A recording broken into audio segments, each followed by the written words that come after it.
Hi, I'm Tiffany. Welcome to Towering TBR. I am so excited that today is the first day of Eurovisionathon. I have been eagerly anticipating this for several months, and I am so excited to get started. I have already shared my favorite songs and my pile of possibilities in my TBR video, so check that out if you've missed it. The aim of the readathon is to get as many points as possible by reading books that count for countries in Eurovision. I want to read more for my favorite songs rather than the ones I think are going to do the best, but I've made my goal 1,600 points. For reference, last year's winner, Nemo, earned 591 points. Second place got over 500 points, and third place got 400 ish. So if I'm able to read the top 3 or 4, then I will likely be able to get the bulk of my points there and be able to read for some countries that might not do as well. And for fun, I'm going to try and predict what place I think the songs will get in the final. So the first book that I'm starting with is The Safekeep by Yael van der Wouden. This I'm reading for the Netherlands. The song is called C'est la vie by Claude. And while it is a personal second place for me, I think I'm predicting that it will be in 5th place. So I don't really know much about this book other than it is set in the Netherlands in the 1960s. And also I have 3 days before I have to turn it back into the library because there are a lot of people in line for this book. If you want to follow my journey through Eurovision, don't forget to like and subscribe so you can see everything that I read for this readathon and to see how many points I'm able to get.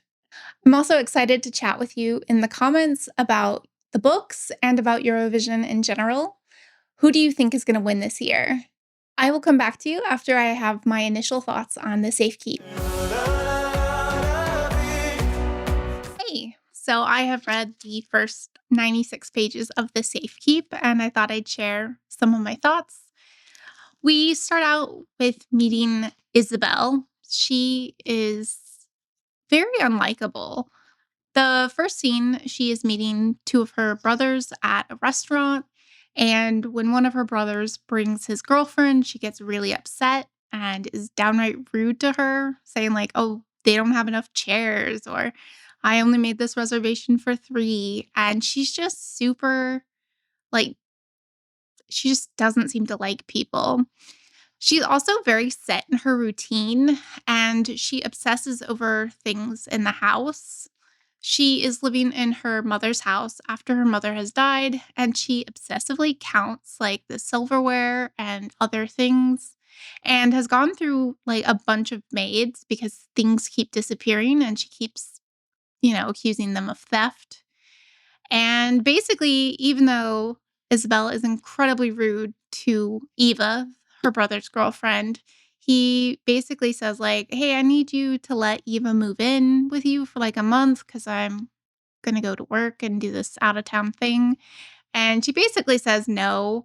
But when he reminds her that basically it's his house, like he was the one that received it and that he's just kind of letting her live there, she like finally relented and was like, "Okay, fine." But she basically does her best to ignore Eva. And when she has to speak to Eva, she is just super rude. And I, there's something going on with her, but we don't really know what. Things keep disappearing, and now she's like, "Oh, is it Eva taking things or is it her maid?" And yeah, like when I say that Isabel is unlikable, she talks about basically a girl she knew when she was in school and how the girl just wanted to talk about like crushes on boys and that kind of thing, and she was like, "That's boring. I don't have any interest in that." And the girl was like, "Well, you're boring." And she goes off and bites her. Like, it's not said exactly how old she is, but we're to think at least, middle school or high school age kid. And she just goes off and bites her. I thought that was kind of interesting. So yeah, basically in this first 100 pages, Eva is living with Isabel, and Eva is completely the opposite of Isabel. Like, she sleeps late, she's messy, she's disorganized, she doesn't have like hardly any structure. She does things just because she wants to. And yeah, Isabel's really like downright mean to her even. I'm wondering if she is neurodivergent. Like I'm not saying that like neurodivergent people are mean, but the way that she talks about like being really upset when her boyfriend wants to take her to a restaurant, she's like, "Oh, it's a restaurant I've never been to. There's a lot of change. I don't like that." And after she gets home from her date with her boyfriend, he tries to kiss her, but she basically doesn't let him. And that is finally when she starts to talk to Eva a little bit. Like, Eva's like, "Oh, did you not want him to kiss you? Do you not want him to be your boyfriend?" And then they end up kissing, the two girls.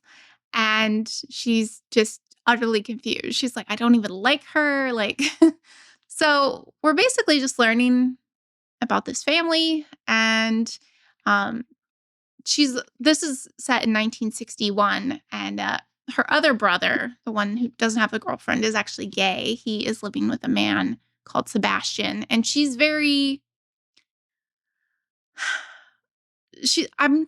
accepting of it, but she's also loves her brother enough that she wants to keep him in his life, and she kind of sort of acknowledges that he has a partner. Um, but there's definitely some friction there as well. Also, Isabel is very suspicious of Eva. Eva likes her and is trying to get to befriend her and everything.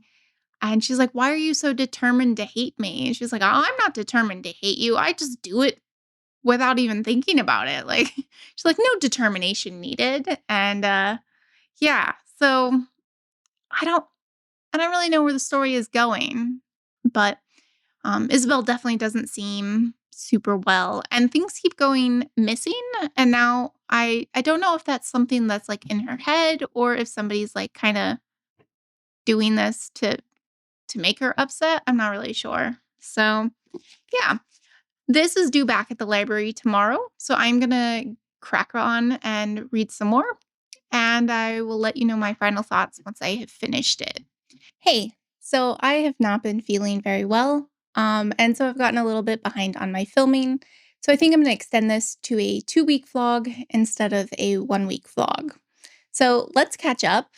The last time I talked to you, I was reading The Safekeep by Yael van der Wouden, and I really enjoyed this. I'm not going to tell you anything more about the book because I feel like the discovery is part of the joy of reading the book, and I don't want to spoil anything. But I ended up giving it 4.5 stars and really, really loved it. I listened to the audiobook, and it was narrated by Stina Nielsen and Saskia Marlevald, which they both did an excellent job. On my video, 12 Favorite Narrators, I had a comment suggesting that I try out Saskia Marlevald, and it was a good recommendation. I really enjoyed her narration. I will link that video if you missed it in the cards and in the description below. I really, really love the song for the Netherlands. I give it a 9.5 out of 10, and the book is like a 9 out of 10. So both were really good, but I enjoyed the song a little bit more. Then I picked up James Acaster's classic Scrapes. This is written and narrated by James Acaster, a British comedian whom I really came to love in his stint during Taskmaster. I think he's really funny and quite odd and unique, and so I was really excited to pick up his first book. He basically just tells these funny scenarios that he gets himself into, these like little scrapes, and he gets himself into some pretty absurd situations, which I literally laughed out loud, and I think that's wonderful when a comedic book can actually make you laugh out loud. I gave it 4 stars, and honestly, I don't like UK's song quite as much. I give it maybe a 6 out of 10, and the book is an 8 out of 10. So for me, the book was better than the song. Next, for Albania, I picked up Everybody is Everything by Xhenet Aliu, and unfortunately, this one did not work for me. It was a quick DNF at 4%. I felt like this was a debut book, even though it's apparently her second. But the writing was just super clunky, and I sometimes I have patience for that, and sometimes I don't. And this was a case where I didn't. So today is Indie Bookstore Day. I really wanted to participate, but I'm unable to go to my local bookstore today, so I did what I thought was second best, and I bought some audiobooks on Libro FM, and I have my local bookstore selected so that they can get a little bit of the profit. They're having a really good sale right now, and I was able to get 3 books for less than $5 a piece. I picked up The Deluge for $3.19. I picked up Bookshops and Bone Dust, a book I've already read but want to reread before the third book comes out in November. And I also got Beautyland, and that's a sci-fi that I've been really wanting to pick up. So I was able to get all of those for $5 or less, which was exciting.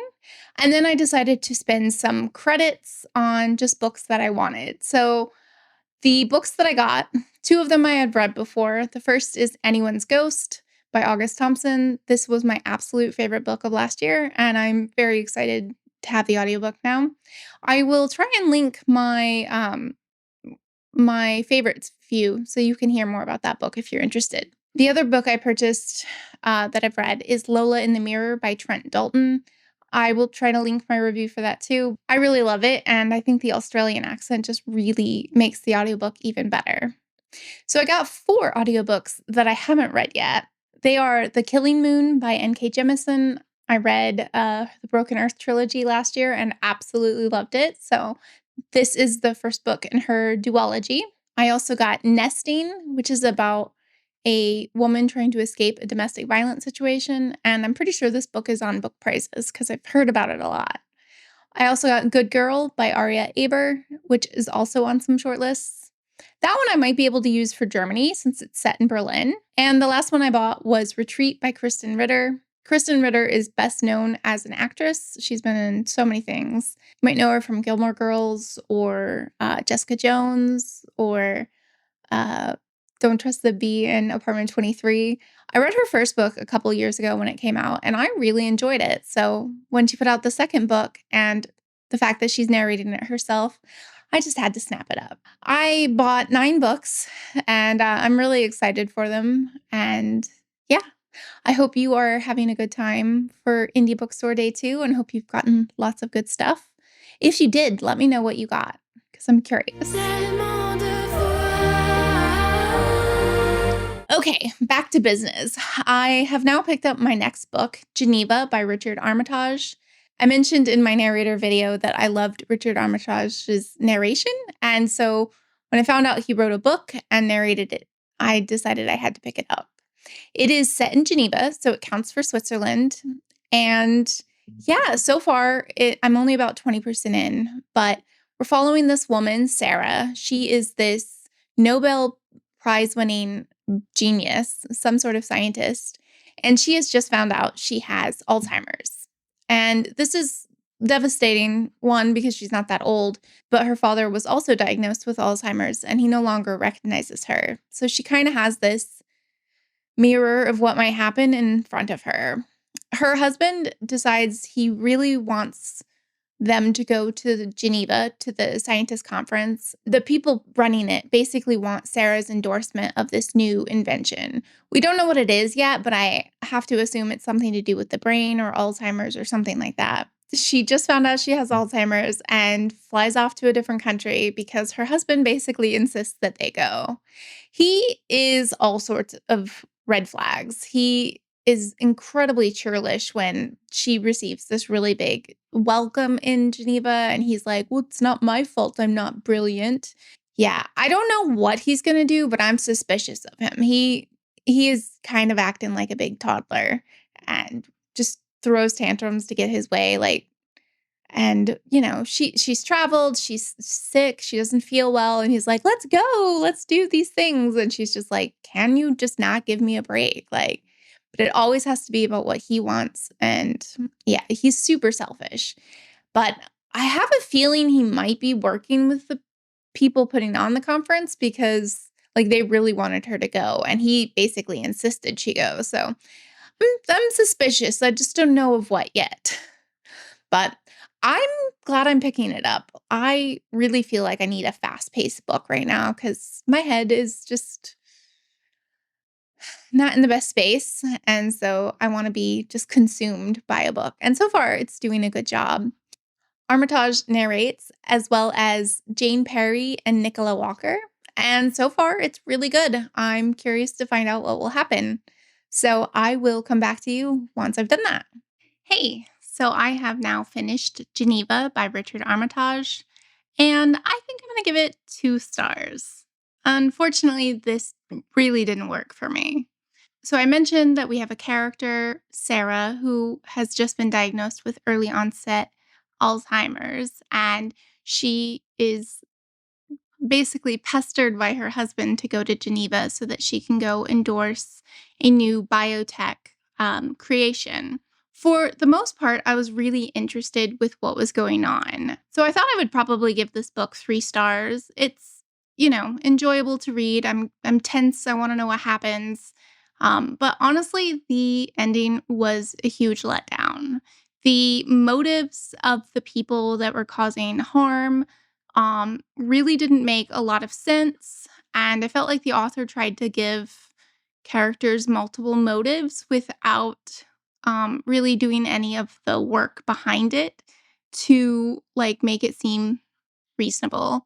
Another thing is I called a twist really, really early on. And I don't like when that happens because I don't know. I just feel like maybe it's too overt. Maybe they should have been more subtle. The audiobook was well done. I enjoyed listening to the different narrators. And when we have a perspective from a man, we get Richard Armitage's narrations. And then when we get the perspective from a woman, we get a woman's voice. And it really did help the characters feel really distinct. But that ending was such a disappointment. Like, no, it was super unsatisfying. I definitely enjoy the Switzerland song better than I enjoyed my Switzerland book. Yeah, I wouldn't recommend because the ending was a complete letdown. On some happier news, I checked my email today and I subscribed to Becky Chambers' newsletter. And if you don't know, I'm a huge Becky Chambers fan. I even made a video all about her and every single book she's written. I can link it in the description and in the cards if you want to check it out. The newsletter was talking about an omnibus of the Monk and Robot series, which, cool, whatever. That I don't really care about that kind of thing. But she said that she had just finished her next book and that she's going to be turning it in soon. And that just got me really excited. I haven't had a new Becky Chambers in several years now. And I know that, just because she's finished with it doesn't mean it's going to be in my hands like tomorrow. But it was nice to have something to kind of hope for. I'm really looking forward to it. And yeah, I want it like today. So the next book that I'm going to pick up, I'm not 100% sure what I'd like to do. I have The Murderer's Eight by Jakob Wegelius, and this is quite hefty. It's over 600 pages, but this would be for Sweden, and it's a middle grade about a man and an ape. I don't really know what happens. I know it's fantasy because I'm pretty sure the ape talks. So I might pick this one up. Or I might pick up The End of Loneliness by Benedict Wells. Um, you can see I read the first chapter and I immediately liked the writing. I thought it was really well done and very evocative. However, it opens with this horrible traumatic scene of these children watching a dog drown. And yeah, I don't do well with animal violence and animal death. So even though this is really, I think the writing is well done, I might need to be in a better headspace because I think this is just going to be very traumatic and depressing, possibly. I have been nonstop listening to the Eurovision songs, and in my top 10 favorites, which I'll link if you missed, I didn't include France. France was my favorite entry in 2024, but in 2025, they were like the very last country to announce their song and to have it released. And by that point, I'd already listened to almost all the other songs for like 2 weeks to a month. But now that I've listened to the French song, I might be reading a book for France because it is definitely creeping up into my favorites. So maybe I'll pick something from France instead. I'll come back to you when I have some books to talk about. Okay, so it has been several days since I have updated. I have already now finished The Murderer's Ape by Jakob Wegelius, and I'll give you not only my first impressions, but also my overall thoughts, as this is the last book in this vlog. So I read The Murderer's Ape for Sweden. I think I've predicted that Sweden is going to win. That's what most people think. And they have a very fun, catchy, jokey song. And so I really do think that they could win, even though if I was, ordering it, I'd probably only put them like 6th or 7th place. So, this book is a middle grade adventure story. We are getting the story from the perspective of a gorilla called Sally Jones, and she sets out to tell the story of the murder of Alphonse Moreau. And there are just so many epic adventures she goes on.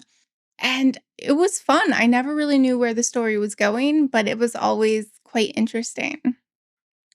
I will say that I did listen to the audiobook, and I will put the audiobook narrator's name down.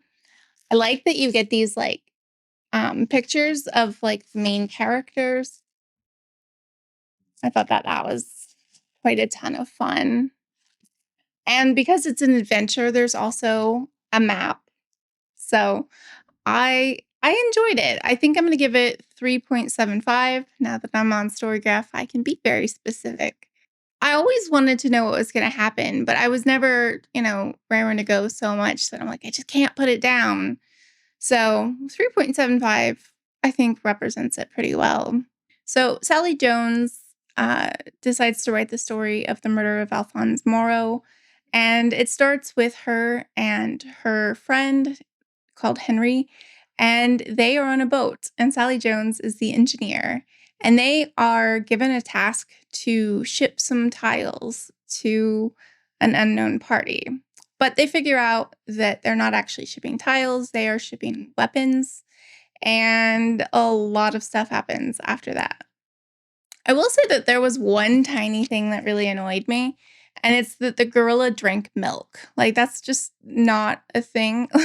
Like, okay, I know a gorilla can't write a story on a typewriter, so it is already fantasy. But the amount of times she asks for or drinks milk is just really strange. I even had to look it up. Like, do gorillas drink milk not from gorillas? And the answer was no.